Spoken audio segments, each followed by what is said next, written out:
just want to let you guys know this episode is sponsored by BetterHelp. If you need to talk to a licensed therapist, be sure to visit BetterHelp. And when you sign up, visit betterhelp.com/juice today to get 10% off of your first month. That's BetterHelp, HELP.com/juice. Be sure to do that, guys. Your well-being is worth it.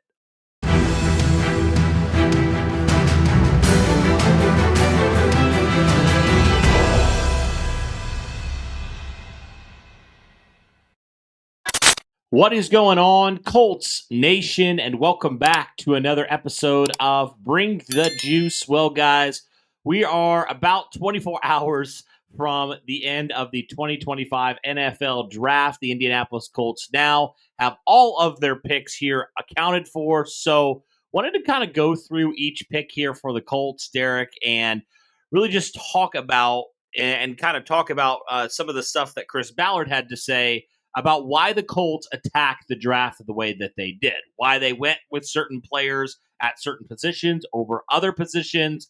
I know for us and other fans, we were a little bit puzzled, and not just fans, like media as well, puzzled a little bit why the Colts didn't go a couple different routes a little bit earlier on in the draft. But Chris Ballard kind of talked about why the Colts felt like they needed to go the certain ways that they did. So let's jump right into this. So obviously, Derek, we know the Indianapolis Colts with that first pick, they took Tyler Warren, tight end out of Penn State. And obviously, there is a lot that goes into Tyler Warren. And, Chris Ballard had and Shane, both of them had a lot of good things to say about Tyler Warren, about his game, about his versatility, about his consistency, just about everything positive you think you could say about Tyler Warren. The Colts brass were not shy about that at all, about what he could potentially bring to their offense. And obviously there were some comments that they made about him. What were your impressions from what Steichen and Ballard had to say in regards to Tyler Warren? Yeah, I wouldn't have expected anything less.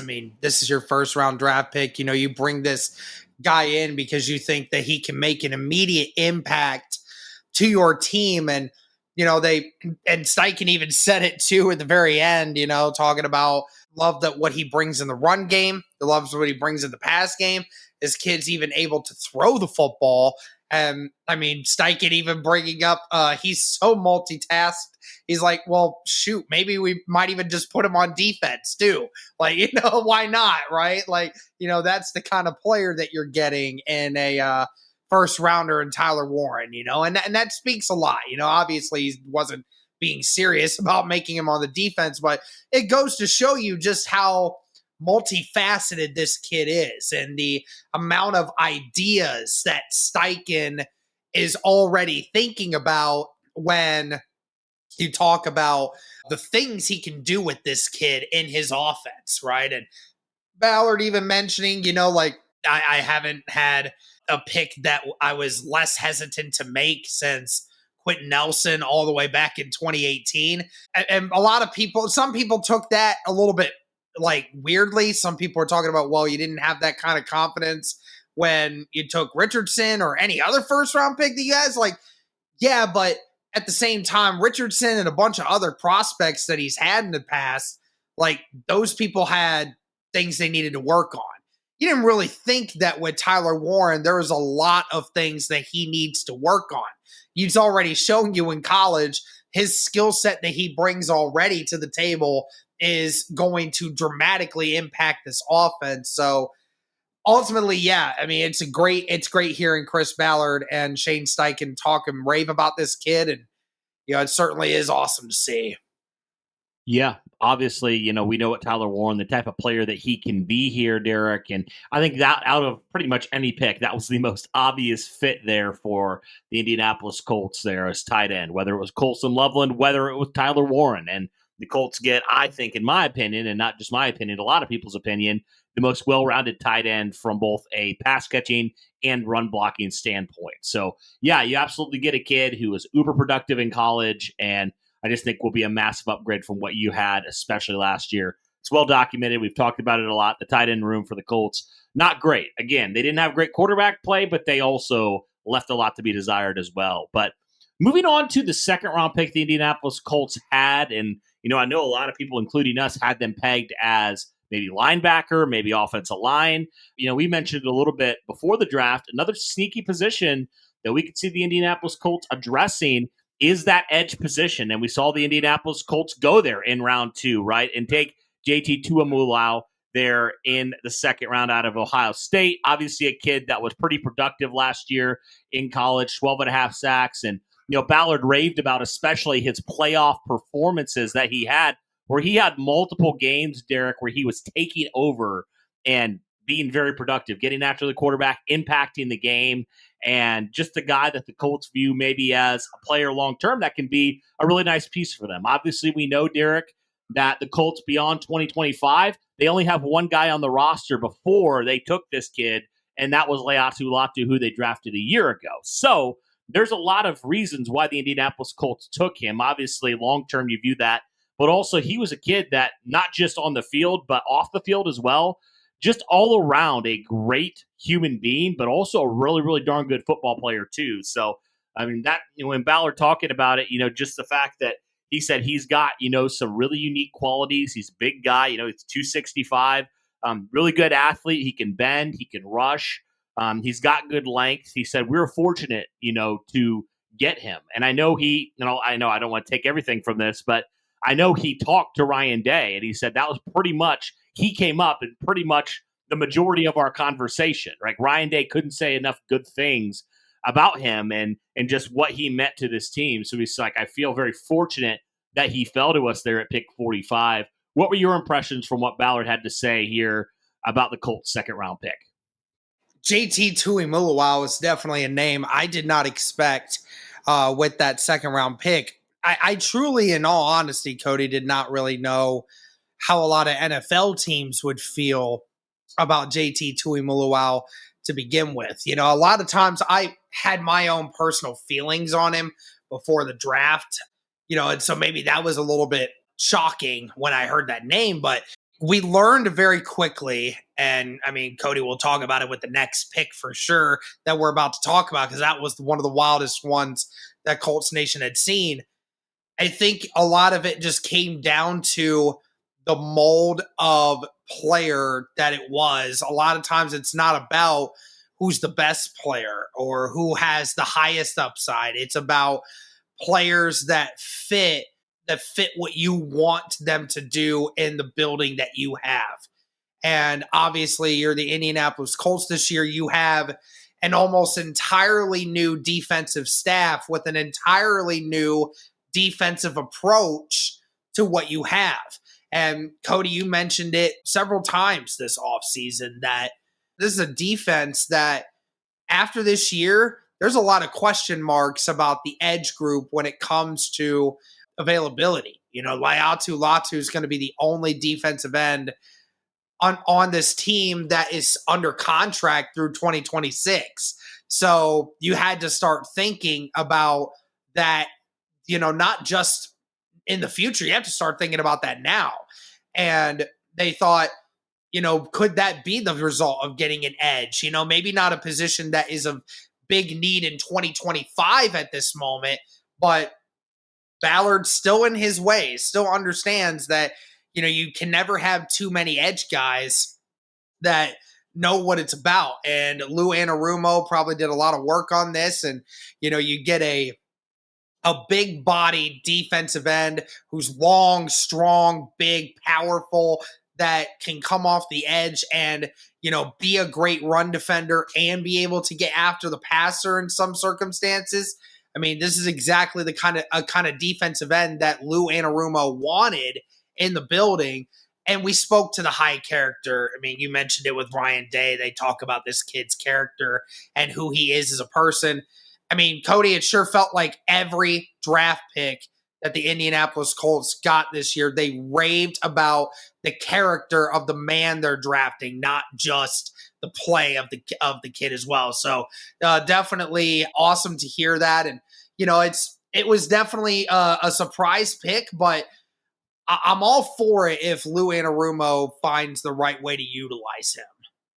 Yeah, I know you were probably a little bit more surprised than me. I mean, he was a guy that I wanted the Indianapolis Colts to take there at pick 45 because of all those things and the question marks at edge and all that kind of stuff, right? So, and especially considering, Carson Schwessinger, the guy that we wanted, he went right at the top of the second round. So that certainly was also another thing there. Yeah. And, Mike Green, depending how you view that situation, if you're like, no, we're out, which the Colts very well could have been, then probably JT's the next guy up there. So makes a lot of sense there. And also, Derek, one thing that Ballard said in regards to him and the next pick we'll talk about here in a second, they were guys that played at the highest level. Like they played in the Big Ten. They played against, some of the best of the best. And, JT did in the playoffs as well.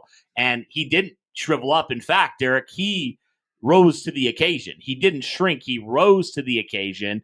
And he had multiple games in the playoffs, mind you, with double-digit sacks, which is crazy. So I think he had, 6.5 sacks or something like that in the playoffs. So definitely not something to scoff at all. He was very, very productive, and he's got good size, good length. And Derek, the thing that Ballard said also is it's not like he's 23, 24. He's only 21 years old. So he's still a very young player that still can continue to grow as a defender, as a pass rusher himself. So, yeah, that one makes a lot of sense. And then I think the shocking pick of all of them, like we mentioned, was the Indianapolis Colts' third-round pick. They went and took Minnesota corner Justin Wally, which shocked everybody, Derek, that the Colts took him because some people had him as a day 3 pick from a lot of metrics. Some people had him as a 4th, 5th, 6th-round pick, depending where you looked. Again, sometimes it can be a little bit subjective, but I think by all metrics, we were all very surprised at where the Colts took him here. But Chris Ballard, Derek, he was very bullish on Justin Wally, right? He didn't pull back the punches, right? He said, we line these guys up. We liked what he could be. And, frankly, he said, I don't care what other people think. This was the guy that we had on the board here. And you look at Justin Wally, obviously, he's a guy that, while, yes, he's not the traditional corner in terms of size the Colts usually look for. I mean, when you look at it a little bit further, Derek, I mean, he's a kid that had really, really good stats a year ago from a completion percentage, a QB rating, all that kind of stuff. He was really, really good for Minnesota a year ago. And when Chris Ballard kind of looks at it, he really does believe that he can be a really good corner in this league. And especially, and this kind of feeds into another position we'll talk about a little bit later, the Indianapolis Colts are going to change the way with Lou Anarumo. They're going to change the way that their defense runs. Ballard talked a lot about the fact that the Indianapolis Colts, you're going to see a lot more nickel. You're going to see a lot more dime. You're going to see more DBs on the field this year than you did in years past. And so you're not going to see, maybe that third linebacker as much. You're going to see another defensive back, which, honestly, this is the only DB you've drafted with Lou Anarumo as your defensive coordinator. So maybe you look at this and you say, that's more of the guy he's looking for, especially when you go into some of those packages. You want a guy that you feel like fits your defense better. Because honestly, Derek, Travarius Ward, obviously a guy the Colts identified and they wanted, but outside of him and now Wally, those are the only 2 guys that Lou Anarumo brought in. Those are the only 2 guys the Colts brought in with Lou Anarumo as defensive coordinator. Obviously, you have Corey Ballantyne as well, but 2 guys that could maybe compete for some playing time there. So do the Colts view that as a guy that they like more than, say, Samuel Womack? Or do they like more than Juju Brents for their system specifically? What were your thoughts just on all of the stuff around Justin Wally, around what Ballard had to say about him? I mean, he was very bullish on Justin Wally. They believe he can be a really good player in their scheme. What were your thoughts on that one? Yeah, even Ballard mentioning after the day 2 presser, he even said, like, I don't care, whether or not people think we took this guy too early. Scout him and we take him. That's how they do things. And you were very good at that. You were very good at that on Friday night when, myself and including yourself even were shocked by all accounts on this. You were the head front of both of us saying that, while we may not agree with this pick in the moment, let's not trash this until we learn more about what this kid is and what he can bring to this defense. And, I think it goes back to what I just said a minute ago about JTT, right? It's not always about getting the best player available. It's about finding the guys that are going to fit in the scheme that you have. And like you said, it's one of the bigger things that we could take away from the end of the draft presser that Ballard and Steichen did, which Ballard saying that we're going to be playing a lot more nickel and dime this year, which I think a lot of people didn't quite expect or understand that, because again, we're still getting used to the idea of Lou Anarumo being here. Lou Anarumo's only been here for 2 months, and we haven't seen anything different yet. So when we have to take into account that this guy is gonna be running a whole new defense. So instead of it being a 4-3, it'll be a 4-2-5, or even a 3-3-5. It could be a 3-2-6. It all depends on how Lou Anarumo wants to do it. He's going to make things so much different now than what they had been in years past. We didn't take into account what Justin Wally could provide there in that moment. I mean, Cody, there will be times when you have to have 3 corners on the field, maybe even 4 corners on the field at any given time. So more than half the guys you're going to have on your roster may have to be on the field at a couple different points during the game, based on how Lou Anarumo wants to run this. So we didn't really think about that, but we heard he has good speed, he has great instincts. Maybe that could be something that hinted at what Lou Anarumo is trying to do with this defense. They trusted a guy that they felt like they could use his instincts more than maybe his raw overwhelming power. I think ultimately what came down to it was the fact that we kept saying like there was a lot of different positions of need that we felt the Colts should have tried to get after early in this draft. And one of those being offensive line, the other one being linebacker, especially, so them not doing that kind of, made us start to wonder, what are the Colts viewing going into this year of those position groups? It's not like we don't have the players there that could fill those needs, but then you have to worry about the depth. So, that's what something I'm sure we could probably talk about here still in this episode. But yeah, it was definitely a shock because, Colts fans, we all kept saying how we wanted this to go. And, Justin Wally was just not a name that a lot of Colts fans had going into this weekend. No, for sure. But I think you brought up that good point. Like, you're going to be having a lot more DBs and less linebackers this year. Like, that's just going to be a thing. And we know Lou Anarumo, from week to week, you're going to change up how your defense looks. You're going to play according to your opponent, not just line it up like the Colts have done under Gus Bradley for a number of years now. So things are definitely going to look different. It'll be good to have multiple guys in there that you feel like you can trust. And you talked about Justin Wally. I mean, he ran that sub 4.4 40-yard dash, and he still did it with, an injury, that injured wrist. So we'll have to see. Hopefully that's nothing. I don't think it doesn't sound like it's too major. So he should be good. Shouldn't hinder him at all there. But yeah, you bet on the traits there with Chris Ballard. You bet on the speed. You bet on some of the athletic ability that he has. And you think his tracking ability with the ball, like you said, that kind of stuff can really help you out. But I understand why people were confused by this pick. We were confused at first. Yeah. But I think the more you hear about it, I think the more it makes a little bit more sense there. And like we said, this kid was very, very productive last year at Minnesota. I mean, he was really locked down, honestly, when you look at some of the stats there, but obviously not in a position of need necessarily that we thought there in round 3, but that's kind of why the Colts did it.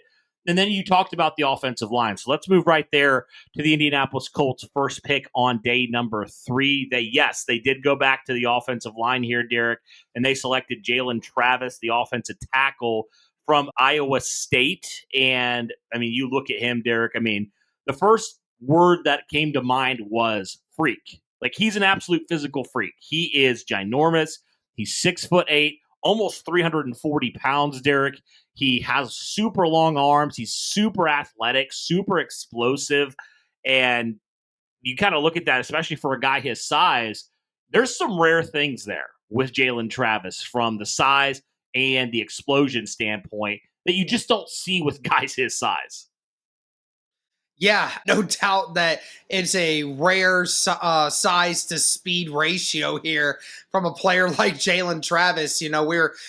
We were so baffled by just the overall like size and speed and all the other measurables that came with Jalen Travis, we almost kind of were okay with looking away from the fact that we thought that there was other names that we could have gotten in that scenario. And we were just like, okay, we can see the vision behind what it is that we're doing here. When talking about Jalen, and you heard the phone call with Chris Ballard and him, he said that, you embody everything that we stand for. And, this is exactly the kind of pick that we want to have. And I mean, I love that. And, it's because of his off the field contributions that he does too. Remember, he has that, he does that charity work, co-founder of an organization that really helps people. And, he talks about, he has a plan after football, says, I'm completely focused on football right now, but I have something that, when I'm done with this, I have a plan for how I want to attack the rest of my life, which is, again, a guy with an insanely smart cap on his head, which is another great thing to have. So love to hear it. And, it's great to see, another great player come in and do this. Again, it was a position where we thought, oh, maybe would have been a guy that probably would have preferred to take some interior guys. But once we saw that, Cody, that very much answered kind of what we felt about Matt Gonsalves potentially moving to right guard. So it's definitely going to be interesting to see how that progresses going forward, but it did fill a need though. What's going on, everybody? Just wanted to say this show is sponsored by BetterHelp. Guys, everyone wants to try to take care of their bodies and do the best that they can to help take care of themselves. But that also starts with your mind as well. Your mental health is just as important as your physical health. And of course, when you're doing potential therapy, in-person therapy can cost anywhere up to $100 to $250 per session, guys. That number can add up very quickly. But with BetterHelp, you can save on average up to 50% per session. With BetterHelp, you can pay a flat fee for weekly sessions, which can help you save on costs and time as well. Therapy should feel accessible, guys, not a luxury. You should be able to talk to someone the way you want to, when you want to. With online therapy, you can get quality care at a price that makes sense for you. Regardless, guys, if you have ever been in therapy or not, it is important to be able to get everyday stresses and sometimes even traumas that we experience off our chest and be able to talk to someone and go through those stresses. Your mental health is super important. We're all dealing with something. So take advantage and be able to get ahead of what might be bothering you. Remember, guys, your well-being is worth it, and it's now within reach. Visit betterhelp.com/juice today to get 10% off of your first month. That's BetterHelp, HELP.com/juice. It did. I mean, we talk about it all the time. It's a lot. I think personally, Derek, it's a lot more difficult to find quality tackles than it is quality guards. I really do believe it is. Now, obviously, we saw what Will Fries got paid, so guards do have value. Don't get me wrong. But I think finding a good swing tackle is so difficult. And, you have question marks with Braden Smith beyond this season. You need, at the minimum, say you view Matt Gonsalves as a right guard. At the minimum, you need a guy that's going to come in there and be that swing tackle. And he's going to compete with Blake Freeland right away. Now, like we said, we don't know if he's going to go play guard because, man, that would be a massive guard there, a 340-pound guard. That's pretty insane. But regardless of that, I do think it gives you some flexibility on what you want to do in the future here. If he turns out to be that kind of quality like we had, a year ago with Gonsalves, say he needs to step in. Gonsalves is your right guard. He needs to step in at right tackle, and you feel like he does a good enough job to give you confidence moving forward into next year, then this is a move that you really, really are going to be happy with. And, when you take a kid here in the fourth round, I mean, it is a little bit of like, yeah, we believe he can potentially start a few games, but it is also a little bit of the traits, Derek. You're starting to kind of get into that range where you're kind of looking at traits a little bit more. Yeah. The good thing with Jalen Travis is he's not going to have to start right away. Yes. He's going to immediately slot into, I mean, he played left tackle last year, Derek, and he allowed no sacks, which is definitely impressive considering his size and everything. And so he was very, very good. He was, I think, 85 or so PFF grade when it comes to pass blocking. So 4 pressures all year long for a kid that size. I mean, that's darn impressive. So We'll you just certainly got to hope think, that man. that's the case. That we'll certainly hope that that's not the case. That Jalen Travis has to start right away. Hopefully You not. know, Cody. Yeah. I mean, you said that before, and then Bernard Ryman had to step in right away at left tackle. But then again, for Yeah. as bad as the left tackle, the difference is with that situation is, bar none injuries. We certainly hope injuries would never happen, obviously. But for that situation, Matt Pryor was just so bad at left Yeah, tackle. You had to just you were willing to live or die by the fact that a rookie had to get the needed experience early, and just, you know, because it was the only other option that you had, and it was the only better option. Even if it wasn't much better, it was still better. So you certainly hope Yeah. that, I certainly don't think that Travis will have to come into a situation. We know Bernard Ryman is a very good left tackle, and we obviously know when Braden Smith is available, he's a good right tackle. So thankfully, we won't have to worry about that. But certainly hope that he won't have to be thrown into the fire right away.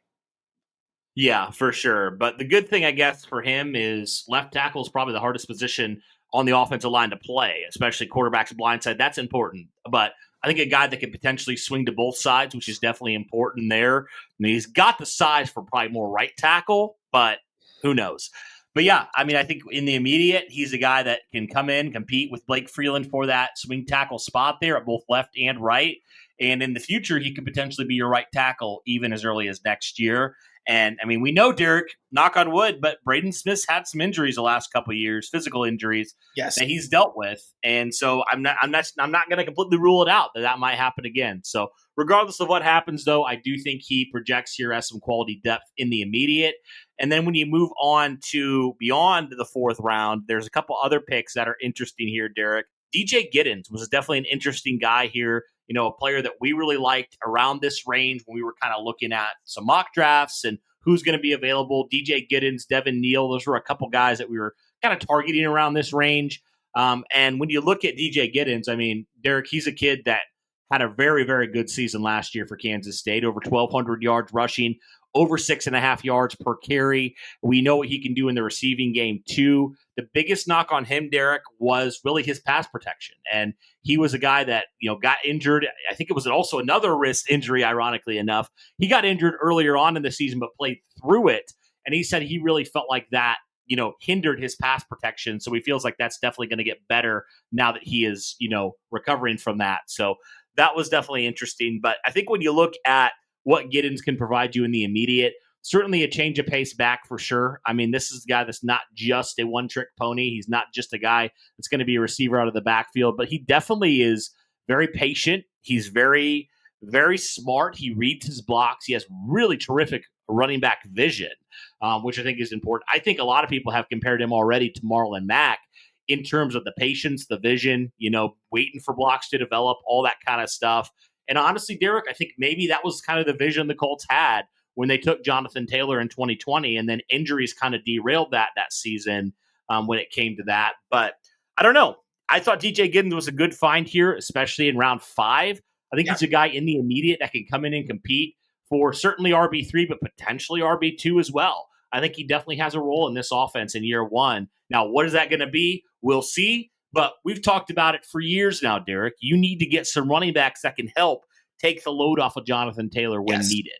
And you feel like DJ Giddens and Khalil Herbert both can be, in certain ways, those guys. Because both of these guys have actually had, I know DJ Giddens did it in college, but when you look at their yards per carry, they've both been very efficient in that area. Yeah. So I look at that and I say DJ Giddens is, I was watching some highlights from him. I'm like, he is so smooth when he touches the football. And I just love to see that. That did kind of give me some Marlon Mack flashbacks. Just, you love the way that he runs because he does it with like such fluidity, you know, and such patience. And it's just like almost like a masterpiece unfolding when he touches the football. Mm-hmm. And, you know, it's interesting too, because, I mean, Jonathan Taylor, I mean, he was phenomenal in college. And I think he was able to do it in both an ISO head-on run versus a zone run type of offense. The Wisconsin was able to do a bunch of different things with Jonathan Taylor, but even coming into the league, Cody, I mean, Jonathan Taylor told you like it took a little bit for him to catch up to the speed of the game. He had to learn to be patient. He had to learn how to be better at jump cuts, how to read the zone run a little bit. Like it took him a little bit. It took him to the end of that first season of his rookie season to finally start getting it into him a little bit. And, with DJ Giddens, I mean, he is very much, I think the ultimate reason why they took him was the type of run scheme that the Indianapolis Colts run. DJ Giddens already did that in college. He knows how to run in a run zone type of offense and knows how to hit the cutback lane, knows how to be patient and hit the right hole when it opens up, right? He's used to that. So that might have been part of the reason why he got taken over maybe some of these other running backs who maybe some other Colts fans maybe would have preferred the Indianapolis Colts take over DJ Giddens. But ultimately, again, you're getting a running back that knows how to run behind the run zone scheme that you have. And obviously the Colts do it insanely well. And Giddens fits right into that. You said it, the yards per run is insane. Also, his ability to catch out of the backfield, make people miss in the open field.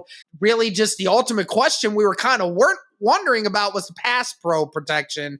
You said it, and even the media said it right after, that he had gotten an injury to his wrist, and he claims that was in part to why he was so bad at being able to, pass protect last season. Says that he feels he will do a lot better at it once he comes into not being injured anymore. So, I mean, you're right. That would be great. Again, it was the fit of the type of running back they were getting. And the Colts said, okay, we're willing to accept that you maybe weren't as good at pass protection because you were not 100% in the areas that you need. I mean, when you're pass protecting, you need your wrist. That wrist not being 100% is gonna impact you greatly. So if they're like, if you do get back to being the way we want you to, then you're right. Being able to take 5 to 10 touches a game away from Jonathan Taylor just to be able to, make sure that he's not, getting as much of the workload at times could very well play in Jonathan Taylor's favor. I mean, in all honesty, Cody, I mean, if it gets to a point where, if DJ Giddens plays well enough coming out right out the gate, I mean, just getting 10 touches a game from DJ Giddens would be phenomenal. Then Jonathan Taylor doesn't have to touch the ball 30 times. He's touching it 20 times at most during games. And if Giddens is still able to get you good production on those 10 catches, that's going to keep Jonathan Taylor a lot more fresh down the road in the end of the season. Yeah, we know Jonathan Taylor has had some durability concerns the last couple of years just because, frankly, outside of the 1 year with Zach Moss, and even he had, some stuff earlier on in that, with the contract and whatnot, but still he missed some time even that year. Like, he has missed games. Like, he has missed time. He's had injuries come up. And let's face it, Derek, let's call it what it is. Last year, it was bad behind him. I mean, Trey Sermon was not a good running back. He was very, very inefficient. You really felt the drop-off when Jonathan Taylor either missed time or needed to break. So the Indianapolis Colts really, really need productivity behind him. And you throw in a guy like DJ Giddens, who's a 4-4 guy. He's very, very elusive. His cuts are insane if you kind of watch some of those. Yeah. And I think just it fits very well into what the Colts want to do. And you really haven't had a back that can catch consistently out of the backfield for a while. I don't think Shane Steichen's really had that type of back. And we know Shane Steichen, when he was with Philadelphia, he liked to use different backs from time to time. So definitely, I think, will be a positive thing there. I'm excited to see how they use him here in year number 1 because I think he definitely does have that home run ability there with that speed. So we'll have to see what happens there. But I think DJ Giddens fits like a glove into this Shane Steichen offense. In the immediate, we'll see what his role is early on. But yeah, definitely like that one for the Indianapolis Colts. And One more thing on DJ Giddens, Derek. He's on a small back, 215. So he's got some size on him. Obviously not the size of Jonathan Taylor, but for the size or for the speed that he has, the agility he has, you typically think of guys like, 5'9", 185. And I think DJ Giddens is even actually taller than Jonathan Taylor. I'm pretty sure Jonathan's like 5'11". So I think Giddens is even taller than Jonathan by just a tiny bit. But obviously, a running back like Jonathan Taylor, who's all of 225 pounds, but runs the way he does, he's just sheer muscle, right? Like, I mean, there's not many running backs that are 225 pounds that are just pure muscle the way he is. I think the only person some of the only few people outside of that have the production that the way Jonathan Taylor does. You think of Nick Chubb, you think of Derrick Henry. Derrick Henry dwarfs all, though, right? So, I mean, but he's certainly not a small back. I saw a lot of people trying to say, he's the next Nyheim Hines. And it's like, no, Hines was like all of 5'9". So, like, DJ Giddens is much bigger than Nyheim Hines. Yeah, for sure. I mean, he's a good 2 inches taller than Jonathan Taylor. Yeah. But he's a good 15 pounds more than Nyheim Hines was even. So, yeah, he's a little bit taller than JT, but a little bit lighter than JT as well. So, JT is 5'10", 225 probably. Yeah. So, I mean, you still got two pretty big backs there that you feel pretty good about, and just different running styles, which I think is definitely important to have. So, yeah, DJ Giddens there, good fit for the Indianapolis Colts. And then when you move on to the Colts, 3 last picks here, round 6 and 7, the Indianapolis Colts, they addressed quarterback. We thought they might at some point. They brought in Riley Leonard there out of Notre Dame, and then they had the next pick right after that, and they brought in Tim Smith, the defensive tackle out of Alabama. So I know, Derek, we weren't like huge fans of the quarterback pick here, but Riley Leonard, I think, will immediately compete there for that QB3 spot, kind of fill the Sam Ehlinger role from last year. And then Tim Smith projects as potentially a guy that could play both.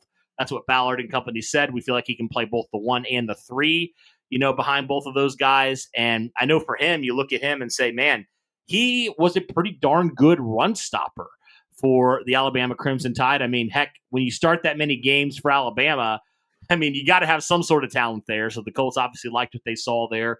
The stats and the athletic profile won't necessarily blow you away, but I mean, this is a kid that started games for the Crimson Tide, and you can never take that away. And had some nice plays there in the run game. So, what were your thoughts on the Colts' 2 6-round picks here?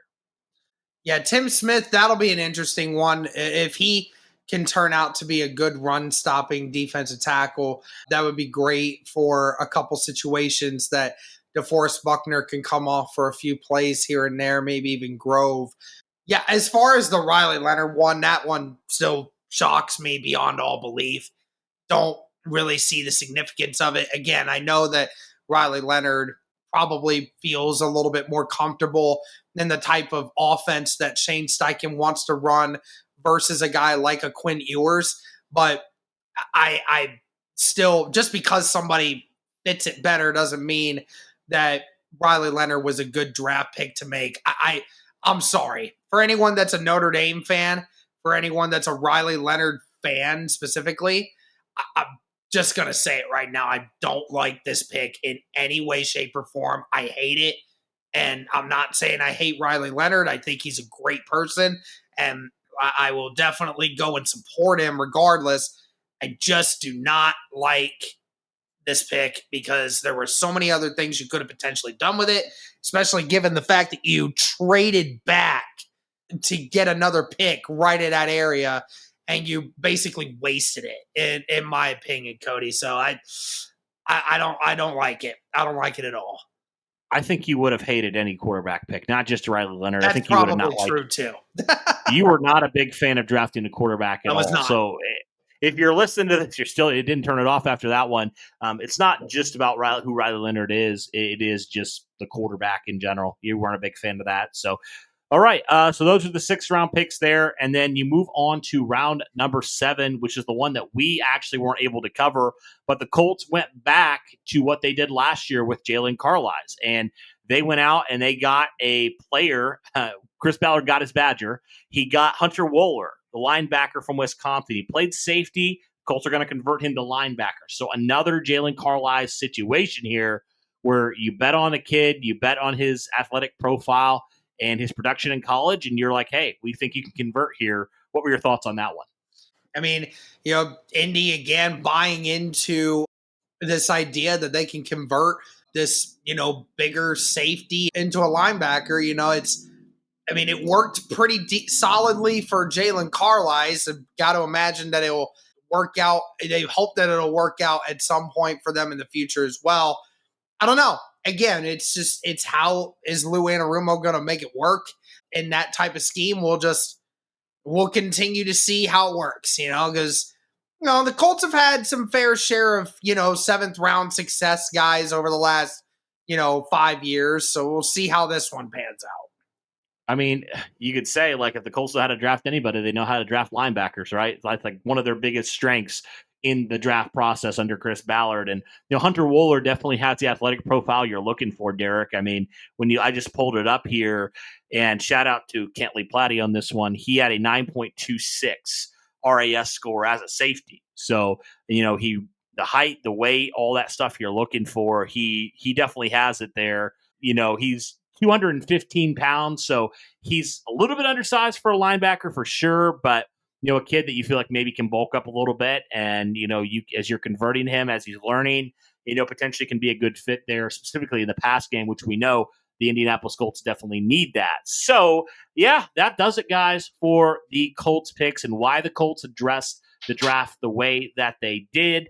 I know there was a few positions that we definitely expected the Colts to take a little bit early. To be honest, Derek, I'm a little bit shocked that they didn't take an interior defensive lineman at any point during this draft. Mm-hmm. Maybe there's something to come here for them. Maybe they're going to sign somebody. I'm not entirely sure, but I just didn't feel like Neville Gallimore was sufficient enough depth in that interior. What were your thoughts on that?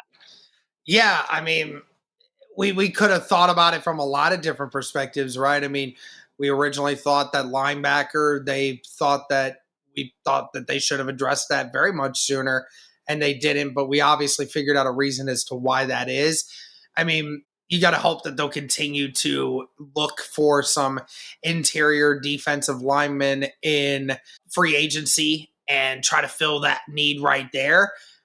Who knows? I mean, maybe they feel like Tim Smith can be that guy. Maybe they feel like he can be that legitimate one guy behind Grove. I'm not sure. I'm not sure. I'm not going to put my eggs in that basket, but maybe. It's hard because, obviously you still have Defoe and Grove, and you obviously have high expectations for what they will continue to do because they're both very good at what they do. But, again, you still only have one interior defensive lineman that's even remotely capable of getting after the quarterback, and that's Defoe. Once that goes out the door, you got nothing.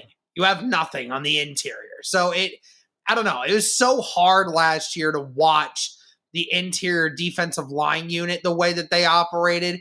And, it's weird they haven't addressed anything in that regard. I mean, I don't know. They went out of their way to add like 3 or 4 different pieces to the cornerback room, but, have only done one or two small things in correlation to the defensive tackle class. I don't know. It's going to be interesting to see how that works out for them. Definitely. Maybe they have a trick up their sleeve there, but specifically from just even the run stopping department, like, how bad that was when Grover, DeForest Buckner had to go off the field, and I'm still curious on how that's going to work here. But maybe they still have some guys they like here in free agency that they're going to bring in. But yeah, we'll see what happens here when in regards to some of these positions the Colts have not addressed. We're going to talk about that in other videos, so definitely be sure to check that out. But guys, let us know your thoughts here on why you believe the Colts addressed the draft the way that they did. But that'll do it for this one, guys. Be sure to smash that like button, hit subscribe, all that good stuff. Thank you, everybody who did tune in to our draft coverage, over 25 hours of content that we put out. We appreciate everybody for your support. But that'll do it for this one, guys. Thank you so much for tuning in. And as always, guys, go Colts.